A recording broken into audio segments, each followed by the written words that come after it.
Okay, welcome everybody. So nice to see everybody.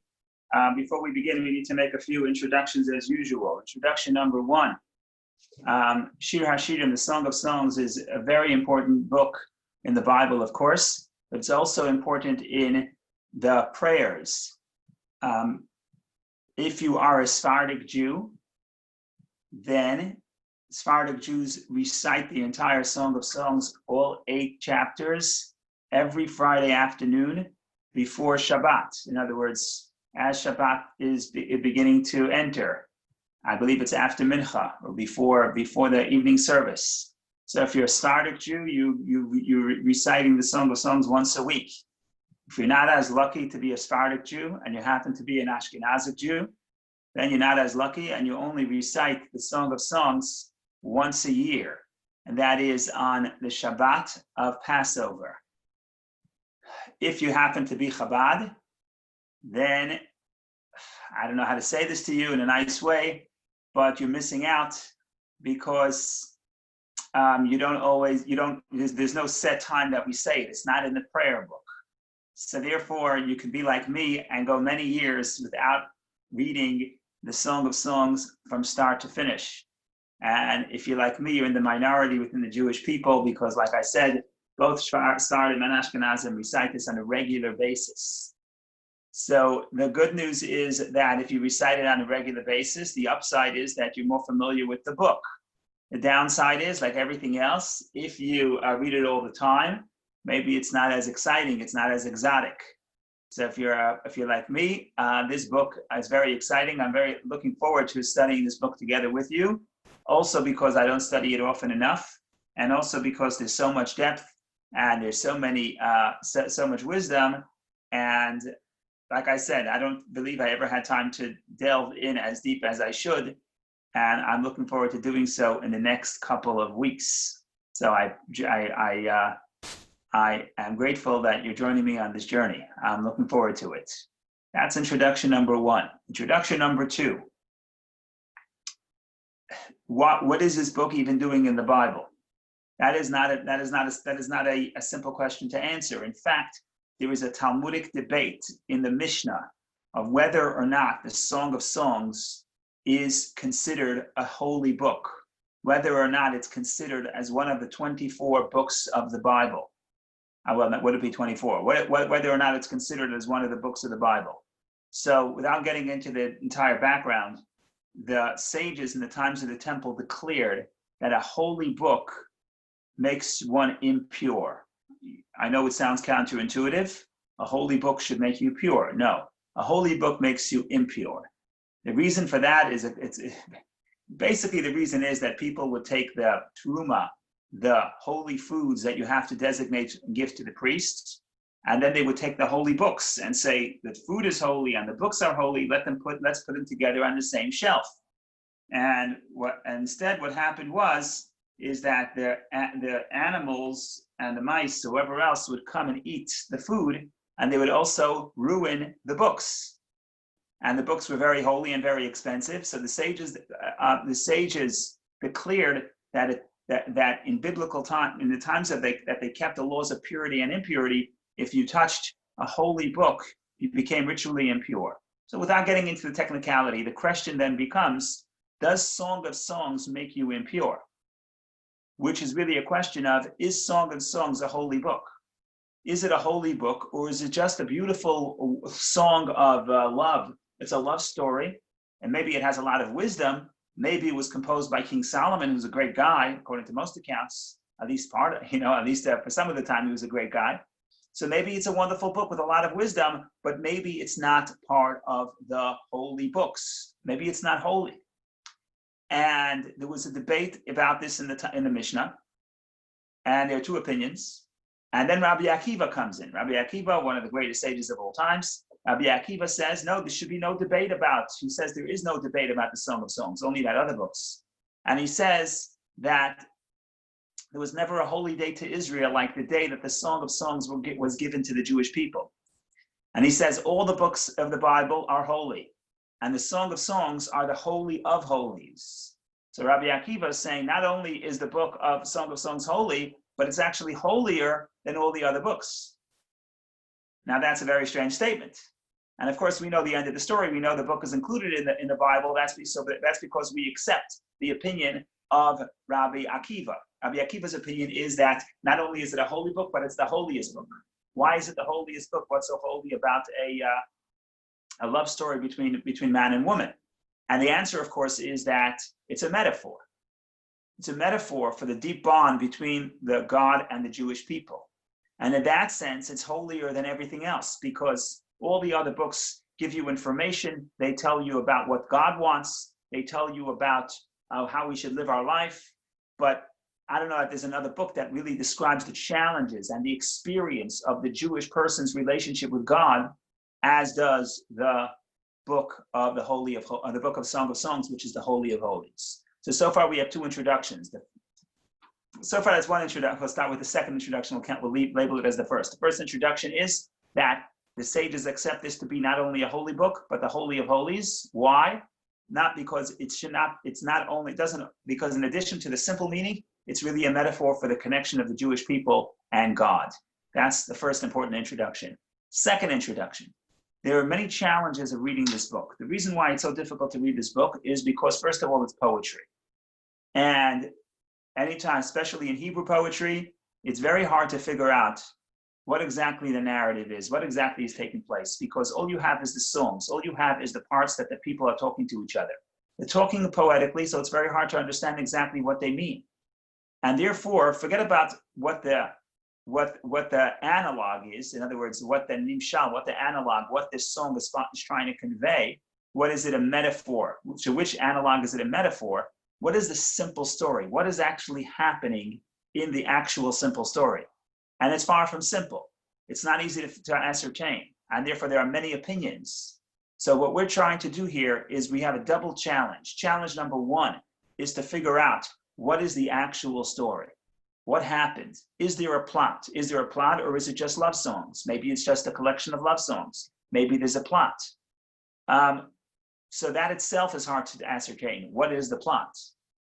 Once you figure out what the plot is, then you have to figure out what's the nimshal, what's the analog, what is the plot trying to tell us? And here too, there are multiple opinions. So there are multiple opinions about the plot, and then there are multiple opinions about what the plot means.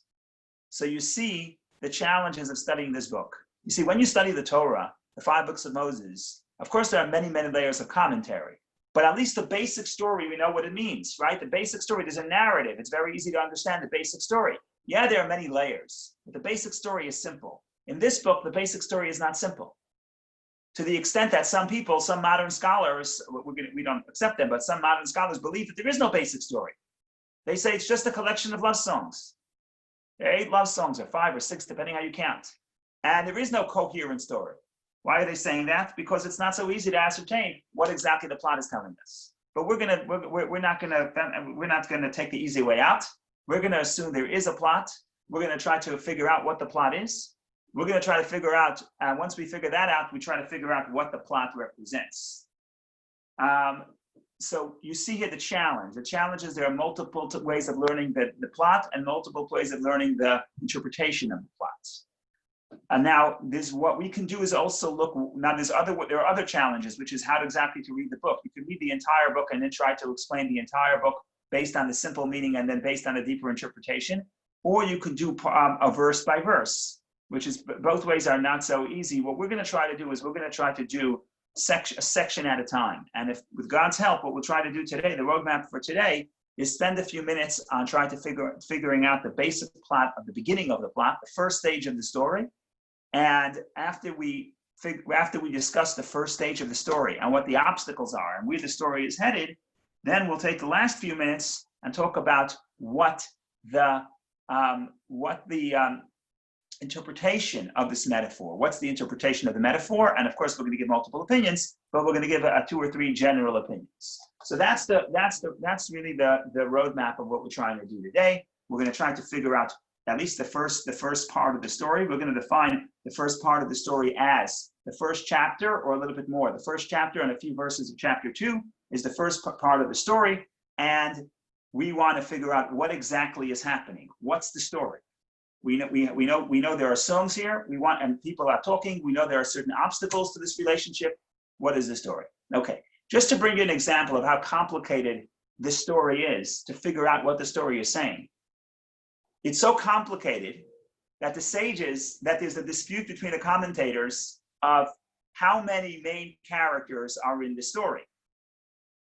Okay, it's so complicated. We don't even know who the main characters are, how many main characters there are. So we know for sure one of the main characters is the girl, the beloved. She's the woman, a young woman. She's a main character.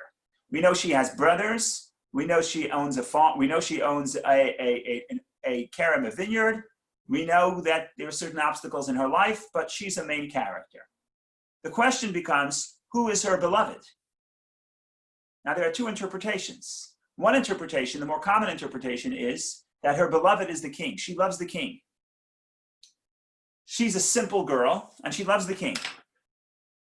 The problem with this interpretation is that she refers to him sometimes as the ro'eh, as the shepherd.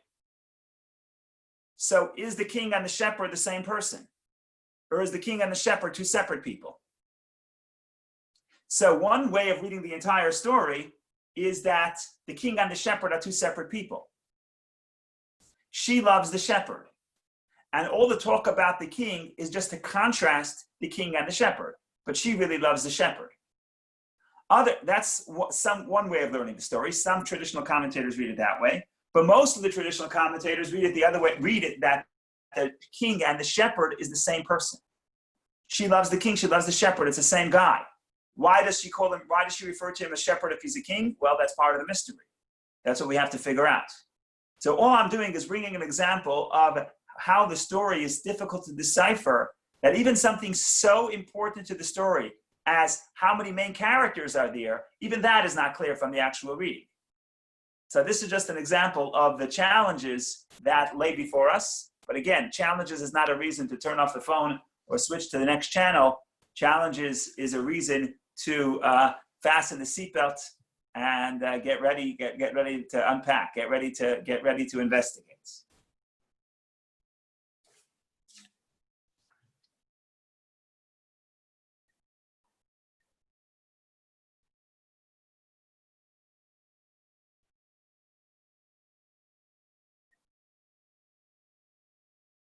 Okay, the best way to read this may be to take 2-3 minutes, and I'm simply going to read the first chapter.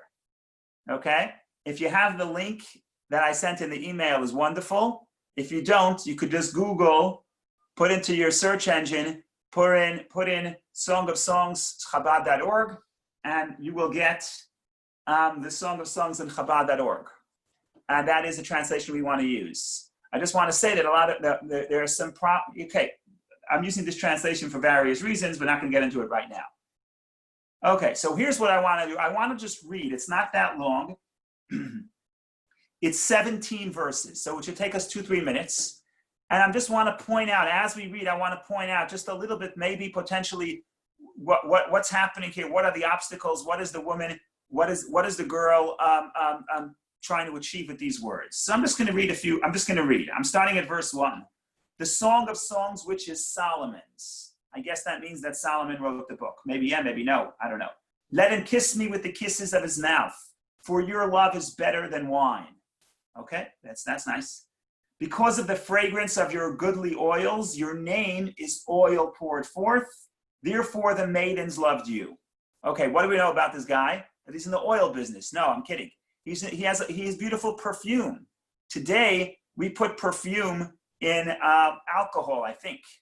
Back in the day, the perfume was in oil. They would cook oil with different herbs, and that would create the perfume. So when it says the oil, the fragrance of your goodly oils means you had good perfume. What happens because of his beautiful perfume? Therefore, the maidens loved you.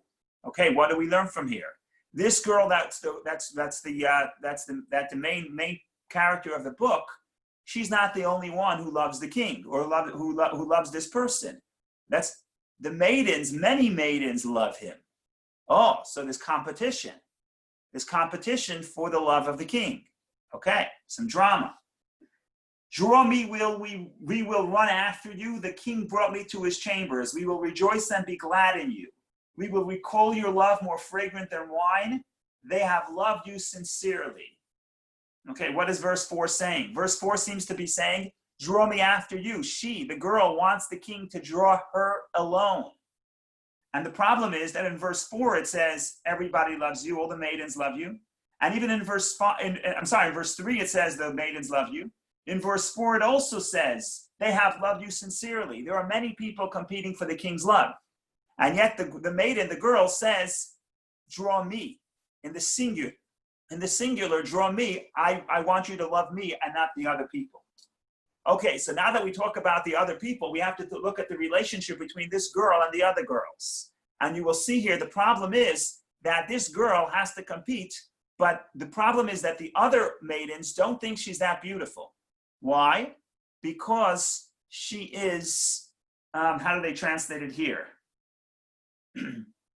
Swarthy.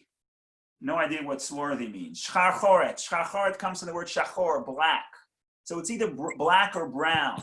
But what it really means is tanned. It explains, as the verse specifies, the girl who was tanned. Now, if you're tanned in the Middle East, it's because you're out in the sun and you're the shepherd. You can't afford to hire a shepherd.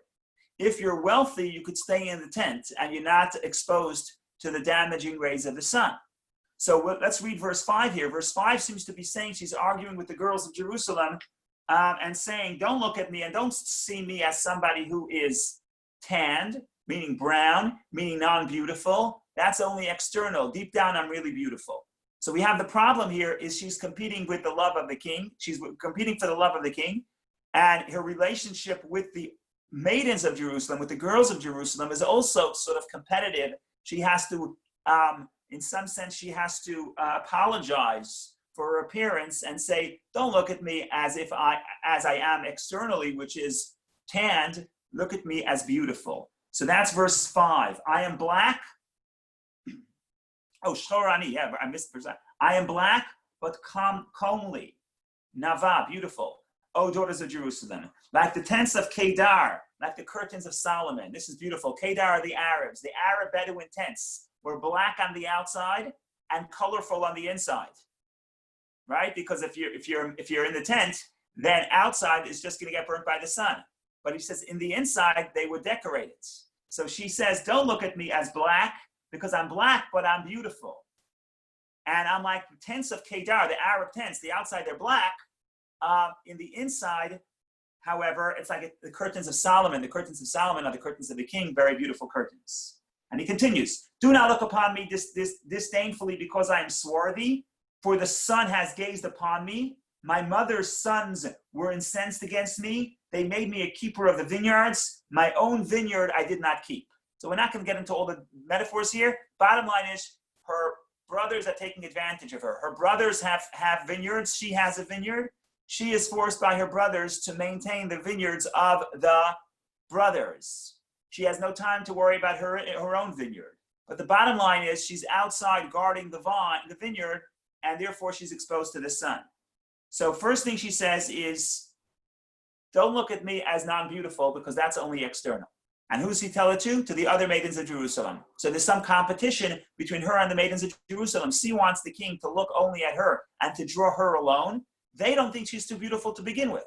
So she has to justify her outward appearance. Okay, we have enough? No, we're not enough. We're going to continue. Oh my God. What's the big problem with all the love stories of the world? The woman wants the man to commit. The man is not interested. Here, something similar happens. She asks the man to herself. She's talking to herself, but she wants the man she's talking to the man either literally or in her own mind, and she's saying, "Tell me where you are. I have to find you. Tell me where you are." And he, of course, doesn't tell her where she is. He doesn't want to commit. He just gives her a general direction. Verse 7, tell me, you whom my soul loves, where do you feed? Where do you rest the flocks at noon? In other words, where are you? I want to find you. We assume he's a shepherd. A moment ago he was a king, now he's a shepherd. Just where are you? Where are you? Where do you hide out with the sheep? Where do you rest with the sheep? Why does she want to know?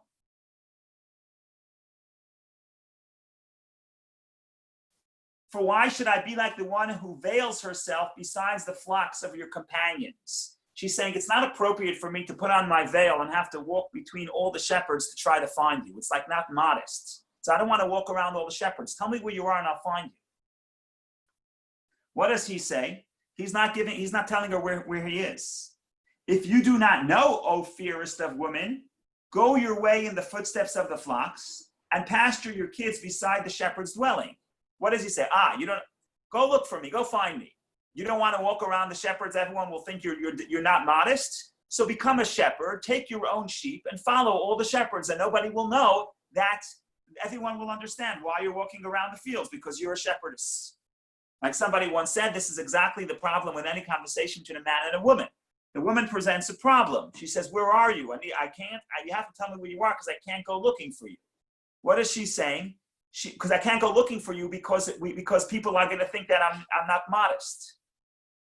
So she has an emotional problem. What does she want? She wants him. What does he give? He gives a solution.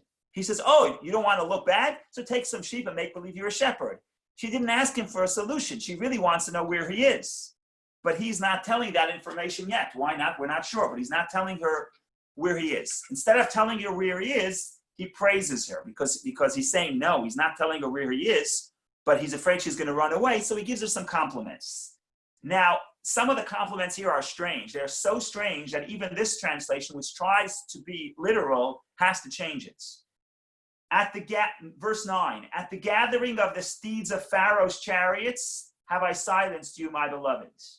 I have no idea what this verse means. It's not what the verse says. Again, a lot of the problem with the book of Song of Songs is many translations translate the interpretation instead of the parable. So they're mistranslating. Literally what this verse says, and once I tell it to you, you'll know why the verse is not translating it. Okay? He says, to the horses in the chariots of Pharaoh, I compare you, my beloved. Don't try this at home. Don't go home and say, my beloved, you're as beautiful as Pharaoh's horse. It's not going to work. It's not going to end well. So therefore, they mistranslate it. But that's exactly what the guy says. He's trying to compliment her, and it is a compliment that I'm going to explain later why he uses this metaphor. But it is a compliment. But the point is, he doesn't tell her where he is. But if he just says no, she's going to run away. He doesn't want her to run away. So what does he do? He gives her some compliments. And then he continues, your cheeks are comely with rose, your neck with necklaces. We will make you rows of gold instead of silver. Okay, fine. Now, verse 12 is a problematic verse. We're not sure what it means. While the king was still at his table, my spikenard gave forth its fragrance. So basically what's happening is she's looking for the king. She can't find him. The king is in his palace by his table celebrating. While that's happening, she's out at her field. And her field, she has a field of things that smell good. And the field ripens just in time, and it gives the smell. It's not clear what kind of smell. Is it a good smell or a bad smell? Most commentaries assume it's a bad smell. So let's say there's this problematic issue here. She has this bad smell. But then we continue. 13, a bundle of mirth is my beloved to me. Between my breasts he shall lie. So somehow or another, after the bad smell, she's still hoping that the beloved will still come to her. So when she says that her beloved lies with her, it doesn't mean it happened. It's aspirational. That's what she's still hoping for, even after this bad smell. And she continues, a cluster of henna flowers is my beloved to me in the vineyards of Ein Gedi. Anybody here was in Ein Gedi? If you were, raise your hand. We'll talk about Ein Gedi. Wonderful. Then that's her aspirations. Now the man continues. Behold, you are comely, my beloved. Behold, you are comely. Your eyes are like doves. That's him speaking. In the Hebrew, it's very clear who's speaking, male and female. In the English, it's hard to see, but in the Hebrew, the you is very different. The you for masculine, you for feminine is different, so it's very easy to ascertain. So she says, verse 15, verse 16, verse 16, he says 15, she is saying verse 16 and 17. Behold, you are comely, my beloved, ye pleasant. Also our couch is leafy. our couch or our bed. She's saying, you got this gorgeous bed. The beams of our houses are cedars. Our corridors are cypresses. Okay, so she's talking about a house. You ever had this? The man is still not sure if he wants to get married. The woman is already picking the furniture, right? We got a beautiful bed. We have a house. We have furniture. It's wonderful. He's not even telling her where he lives. You understand? She wants to know where he takes his flock. He's not even telling her that. So that is a little bit of the tension here. There's a few more verses if you turn the page if you hit the click to verse 2, it continues that way. So if you don't mind to hit the click to chapter 2, I'm just going to read a few more verses, then we go back. I am a rose of Sharon, a rose of the valleys. That's what she says. She likens herself to a rose. He responds, as a rose among the thorns, so is my beloved among the daughters. So he agrees. He says, yes, you are a rose among the thorns. This is not only does she get a compliment, but she also compares her to the other girls and says, you are like a rose among the thorns. This is even better because it's actually putting down the other girls. And then he continues, she continues, as an apple tree among the trees of the forest, so is my beloved among the sons. In his shade I delighted and sat, and his fruit was sweet to my palate. He brought me to the banquet hall. She is talking. She wants the king to bring her to his hall, to his house. He brought me to the banquet hall, and his attraction to me was symbolic of his love. Then she continues and runs to her friends and says, I'm in love, and she starts talking to the maidens. That's another discussion. That's the first part of our story. What do you do with a story like this? What is the nimshal? What is the interpretation? But even before we talk about the interpretation, who are the characters of the story? What's at stake? What are the obstacles to this relationship? What do we have to overcome? So this is what we have to address today. If anybody wants to make any comment and say what this story reminds you of, or what it sounds like, or where you think this is going, now is a good time. Otherwise, I will continue. Rabbi, I have a comment. It's not it's not so much an interpretation as just, it's very reminiscent. The story is very reminiscent of Solomon's mother and David. The story of David and Bathsheba, how he summons her, how he's a king and a shepherd. So I'm just struck by the similarity of the narrative to their story. Yes, so there's a similarity. So we know the tradition says that Solomon wrote the book. Who's Solomon talking about? Is he talking about a real story? Is it biographical? Is it talking about his mother? Is it talking about his wives? Solomon had 1,000 wives. If you didn't know, it'll come up in this book. Solomon had 1,000 wives. The one he loved the most is the daughter of Pharaoh. So some say really it's a song between Solomon and his wife and his wives, but specifically the daughter of Pharaoh. Other people say it was written by Solomon, but it's not from the perspective of Solomon. It's the perspective of the woman. It's the perspective of the girl. It's not even the perspective of Solomon. If you look at verse 1 says, a song of songs, which is Solomon's. So what does it mean, which is Solomon's? So in English, which is Solomon's means Solomon wrote the song, but not in the Hebrew. In the Hebrew, it could just as well mean Shir HaShirim, the song of songs, which is to Solomon. To Solomon means it was sung about Solomon. If you have in the book of Psalms, which is from the same era, every time it says this is a song to Moses, a song to David, a song to the sons of Korach, whoever it's a song to Asaph. A song to means that it could mean they're the author, but it could also mean that they are the subject. Okay? So here it could very well be that this is a song written not by Solomon about his mother or his wife, but written about Solomon by the woman. So you're right. 1,000 people, so many different interpretations, and that's a possible one. Thank you. Rabbi? Yes. I was looking first at the translation from the Chumash, and then I couldn't follow because it was very different. So my first question is, why is it so different? Does it have interpretation in it? And the second question is, why, if it's a song, is not formatted as a song? Okay, the first question is easy. The first question is absolutely whatever you do, do not read the Art Scroll translation of the Song of Songs. The reason for that is that they translate the actual story based on the interpretation. So they don't use the words that the song uses. Whenever they can, they mistranslate because they're trying to interpret. And it's worse than anywhere else because they literally don't use any of the metaphors and they go straight to the interpretation. So you don't want to use that book. Because you want to use the book for the interpretation for the Rashi, but I think it's important to understand that there's a basic story, a basic song, the song is saying something, and there's a metaphor, and then there's an interpretation. We need to understand the metaphor. If we didn't need to understand the metaphor, we wouldn't have the metaphor in the Torah. Why is it not written as a song? There are many various types of songs, and not all of them are written and look differently in the Bible. Okay, that's the easy part. Now we get to the hard parts. Okay, let's try to interpret the story itself. Forget about the interpretation. In other words, we're not going to discuss the interpretation, the analog.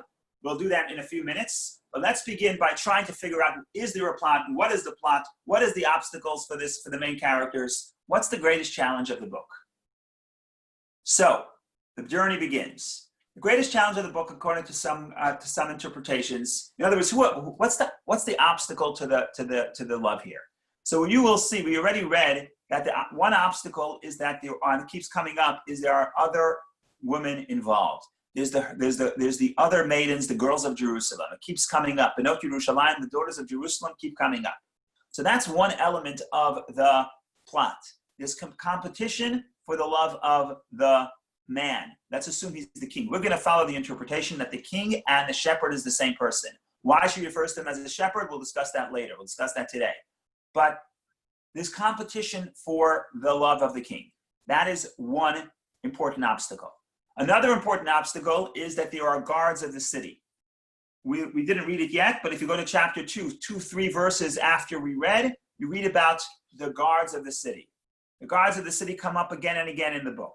The guards of the city don't really allow people, it's curfew, it's a night, they don't let people run around. She's looking to find her husband, her beloved, they get in the way. So we have to figure out who the guards of the city are. Another important problem of the story is that timing. It's like every good relationship. When he's interested, she's not. When she's interested, he's not. They can't get their timing straight. Okay? But these are more external obstacles. Arguably, and this is what contemporary scholars are saying, the biggest obstacle to understand, I'm talking about understanding the story. The biggest obstacle for this woman is that she is a simpleton. She comes from Ein Gedi. Ein Gedi is the desert. If you were ever in Israel at Ein Gedi, which I was, you get the drink, you're in the desert and you need some fresh water. You go to Ein Gedi. Ein Gedi literally means the spring of Gedi, beautiful, beautiful little spring. And sometimes you see some goats over there, but it's not a city. She is a simple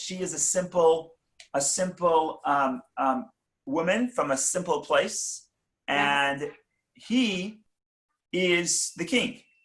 Well, but Now, that's also corroborated by her swarthiness, the fact she's sunburned. She's apparently of a lesser, not lesser class, because that doesn't really apply, but she's of a rougher, she comes from a rougher place. Correct. So there's it's not just a economic issue that she's poorer and she's rougher and she doesn't have can't afford to hire a shepherd. It's not just that. It's a much deeper problem. The deeper problem is that they come from different backgrounds. Their culture is different. What love means to her is not what love means to him. The way they discuss love, they discuss it different. Their expectation of love is completely different. And that's the biggest obstacle. The biggest obstacle is internal. The biggest obstacle is not from the other girls, from the other watchmen of Jerusalem. The biggest obstacle is internal. There are two people coming from two different societies, so to speak, even though they're both within Israel, they're only, 50 miles from each other. but their experience is so different, and they both love each other, but the meaning of love is not the same for both of them. And therefore, that's a big obstacle, and that is something that comes up throughout, and that's probably one of the biggest challenges within this book, if you look at it from the simple story before we get to the interpretation. So what do I mean? Almost all her metaphors of expressions of love that we read are about what? They are about the field, right? She says, what am I? I'm a rose. She talks about Kitapuach Batse Hayar. Let's try to find these verses.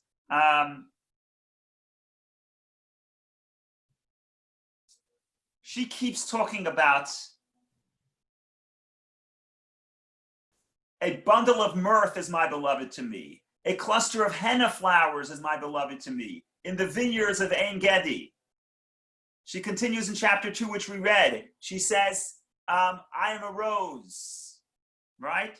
So all of her examples, I am a rose of Sharon, the rose of the valleys. Then she says, as an apple tree among the trees of the forest, so is my beloved among the sons. In his shade I delighted and sat, and in his fruit was sweet, and his fruit was sweet by my palate, right? So what is her understanding of love? If she needs a metaphor, what's her metaphor? If you're a simple person, you never saw a palace, you never saw culture, you never went to the museum, you never saw the Towers of David.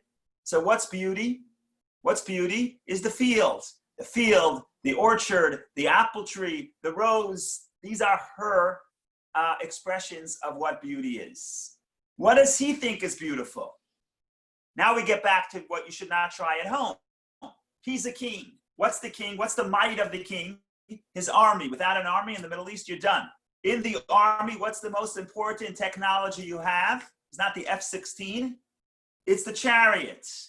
We know in biblical times the greatest exporters of horses was Egypt. The Torah says a king should not have too many horses because then he's going to want to go back to Egypt. So Egyptian horses, Egyptian chariots is the top of the line technology. He's the king. When he wants to talk about love, he's not talking about flowers. He's not talking about fields. What is he talking about? He brings metaphors that are important to him. That the entire kingdom is based on the might of the kingdom. For him, that's beautiful. So when he says, you're so beautiful, you like the Egyptian horses, what is he evoking? It's obviously telling you he's a king. That's the most important thing to him.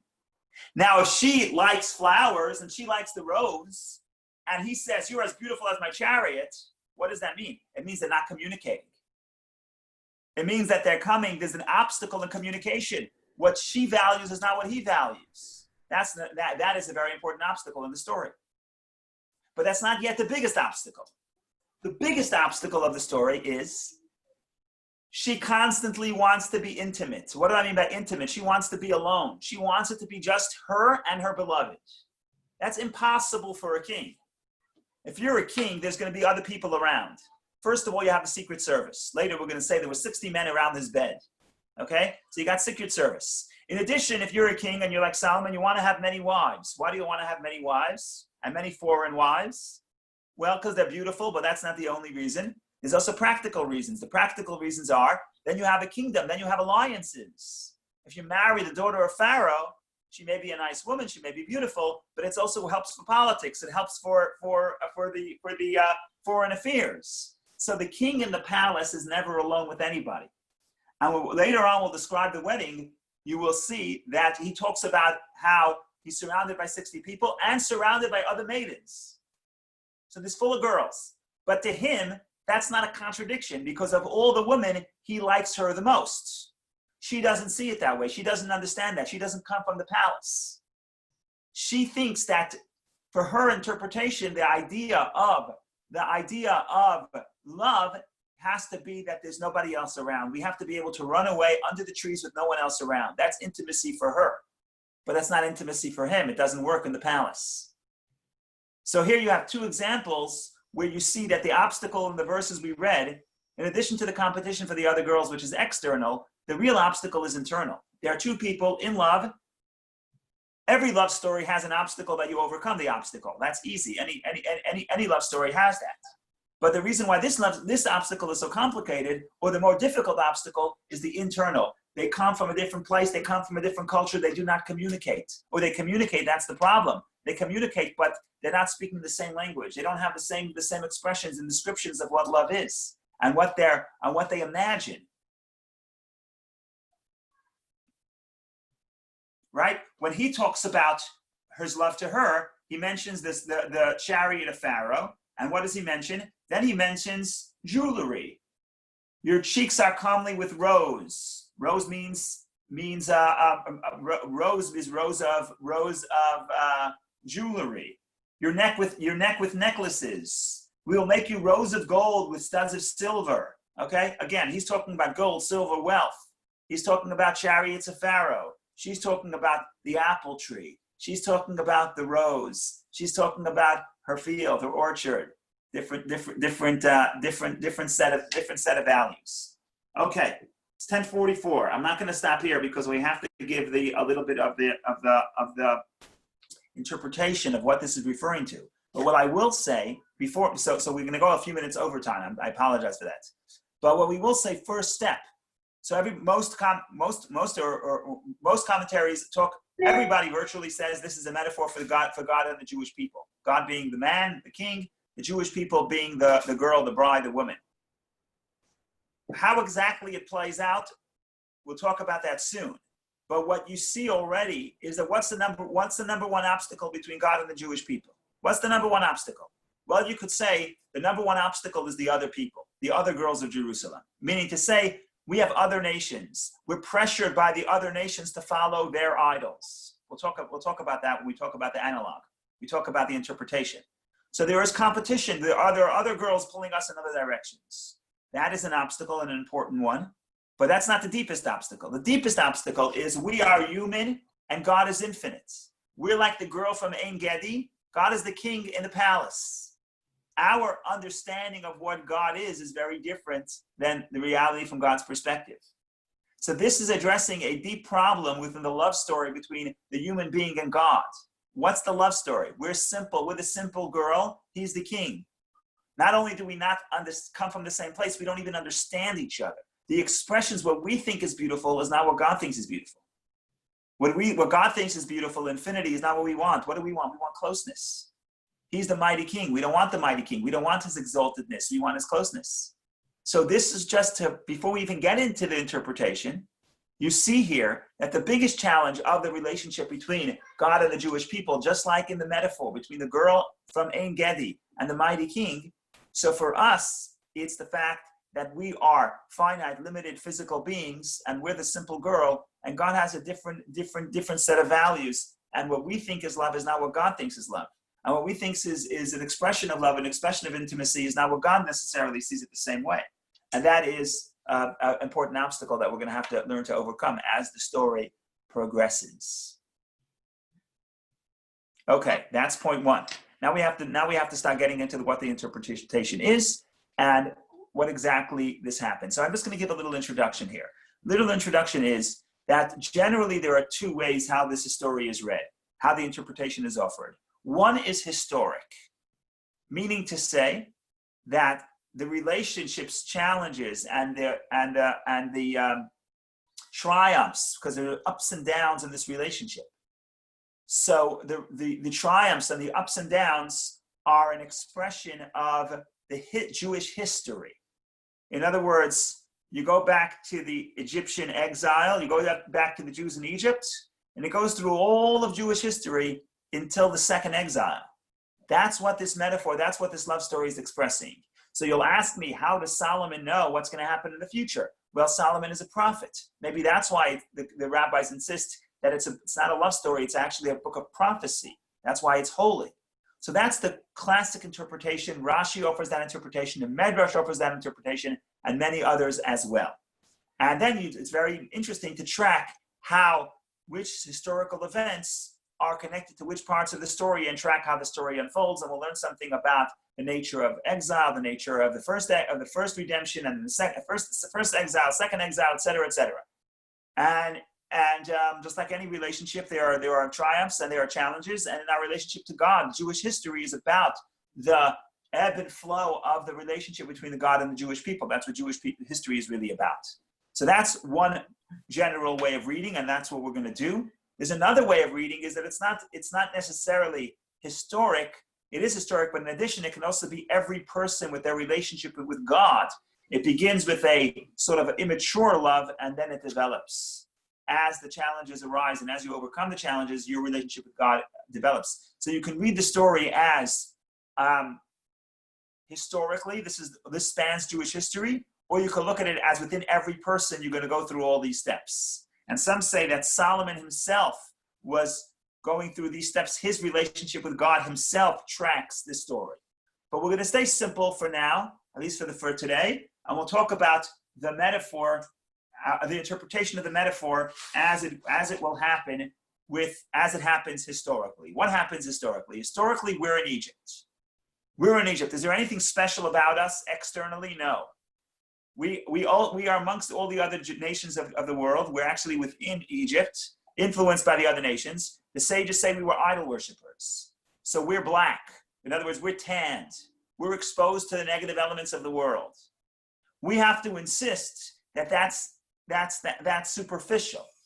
We may be on the outside, like the tents of Kedar, like the Arab tents, but on the inside, we're beautiful. We're like the tents of Solomon. We're like the curtains of Solomon. In other words, we're saying the fact that we were in Egypt and we were serving idols is only external to who we are. At our core, we are indeed beautiful. And therefore, we want God to draw us after him. Verse 4, Mashcheni acharecha, draw me, we will run after you. Most commentaries believe that's referring to the Exodus from Egypt. And again, I can't cover everything right now because we don't have the time. Maybe we'll get back to it next week. But the question becomes, when he says you are. So for example, when she says, I am black, but I'm beautiful. So one way to read it is to talk about it at Sinai, in Egypt. In Egypt, we have certain sins, but we were also beautiful. We were also loyal to God. Now, the second big obstacle that comes up, of course, is the sin of the golden calf. So we're at the party. We are at Sinai. And then there's a sin. After the sin, there's some sort of reconciliation. What's the reconciliation? The reconciliation is that the Jewish people God tells the Jewish people to build the temple in the desert. That's reconciliation. So what's happening in the story is, we were in Egypt. God comes and takes us out of Egypt. She says, draw me after you and we will run. So God draws the Jews out of Egypt. Everything looks good. We run into an obstacle. There's a bad smell, as we discussed. The bad smell is, it says, at the king's party, while the king was partying, my field gave forth a bad smell. What does that mean? At Sinai, the Talmud says, at Sinai, when we're at our wedding, we're at our party, there's some obstacle here. We already serve the idol. And then she thinks that maybe it's over. But then very quickly, after verse 12,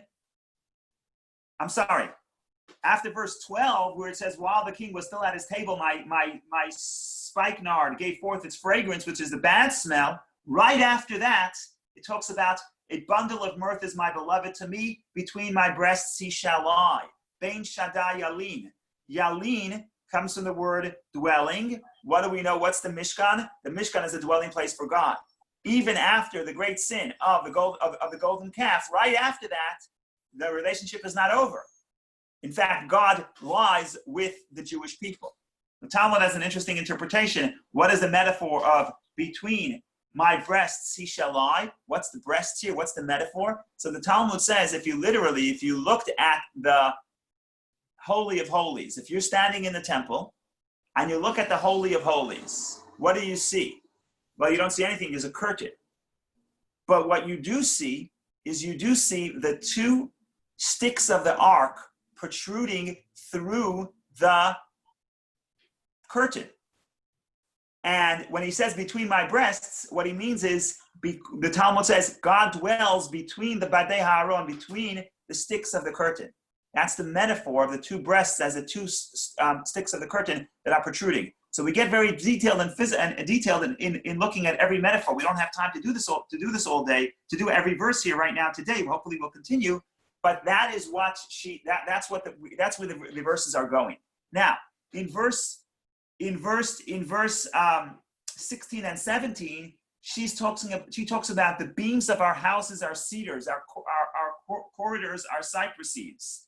Some people read this as she, at this point, wants a permanent house. But the temple wasn't permanent. It was only temporary. Why was it temporary? Because the Jewish people were not in the temple yet. They were not even in Israel yet. And later we're going to discuss the other obstacles that arise. But they're not even in Israel yet. So the people have a temporary dwelling, not a permanent dwelling. But what does she want? She wants a house. She wants a permanent dwelling. She wants a house made out of cedar. And that doesn't happen yet because the relationship was still premature. Now, when you have a premature relationship, what happens is what happened at Sinai. What happened at Sinai is because the woman doesn't necessarily understand love the way the king does. So what happened at Sinai? Sinai is Moshe didn't come back, was a day late. So the people right away ran and made an idol. What's happening here? Why are they wanting to make an idol? Are they not loyal to God? So this metaphor really explains something about the golden calf. Why did the people make the golden calf? Not because they're not loyal to God, because they're the simple woman from En Gedi. And the simple woman from En Gedi does not understand abstraction. She needs something physical because she's spiritually immature. So if you go to the metaphor and then try to explain to the interpretation, the metaphor explains how the people sinned at Sinai. Because when they sinned at Sinai, they weren't really going against God. They wanted the symbol for God. Well, why is God so offended and why did the people succumb so quickly? It's because they come from a different culture. God understands abstraction. God expects the people to understand abstraction. The people, the simple woman from En Gedi, doesn't understand abstraction. She needs something tangible, either Moshe or a golden calf. So looking at the metaphor actually helps explain why the golden calf didn't really end the relationship. The reason why it didn't end the relationship is because from the perspective of the girl, it's not that big of a sin if you consider where she's from. She doesn't know the ways of the palace. She doesn't understand abstract culture. She understands tangible things, which is why she sins, which is why God forgives her. Her beloved forgives her. I'm not going to, again, it's not that there's adultery yet. There may be adultery later in the story, but right now there's no adultery, but there's some bad smell between the two of them because her expectation is not his expectation. And that's where you get the golden calf. His expectation is an abstract God is enough. Her expectation is I'm a simple person. I need to have something tangible. I need to see something I can serve. And that's the cause of the sin. What's the cause of the golden calf? The miscommunication between the king in the palace who understands abstract concepts and the woman from En Gedi. What happens after? Right after the sin, right after the bad smell, right away there's already reconciliation. And not just, but it's deep reconciliation. A bundle of mirth, verse 13, a bundle of mirth is my beloved to me, between my breasts he shall lie. He's lying with he's close, very close and intimate with the woman. Well, that's where that happened. That happens in the temple. So just to summarize, because it's getting late, we discussed the chief chat in the simple story. We discussed in the metaphor. We discussed the main challenge of this girl. The main challenge is she's from a simple woman, and he is the king, and her understanding of love is very much connected to the field. His understanding of love is very much the symbol of love for her is the field. For him, the symbol of love is physical might and wealth. Right? You have this today where people make a lot of money and they want to show their love, so they buy their wife for something expensive. And the wife doesn't want anything expensive. What does the wife want? The wife wants closeness. The wife says, I need more time with you. Right? She says, well, I'm giving you a credit card. I'm paying all your bills. Why aren't you happy? Well, I'm not happy because you're not spending time with me. Well, I can't spend time with you because I'm busy. I'm a CEO. I'm a king. Right? This happens every day. That's really what's happening in the story. But again, it's not just that she wants intimacy and he can't give intimacy at this point because he's the king. It's also his understanding of what love is very different than what hers is. And then the verses we read, and once you read the interpretation, it's referring to the Jewish people in Egypt. God pulls them out, they run out of Egypt. Then they want to become close. They become close. They have a party. Asher Melech Misivo. The king was at his party. Oh, and then she says, don't look at me as black. In other words, all the sins that we had, we picked up in Sinai, in Egypt. All the idol worship that we picked up at Sinai, the idol worship that we picked up at Egypt, that's external. But internally, I'm still beautiful, spiritually speaking.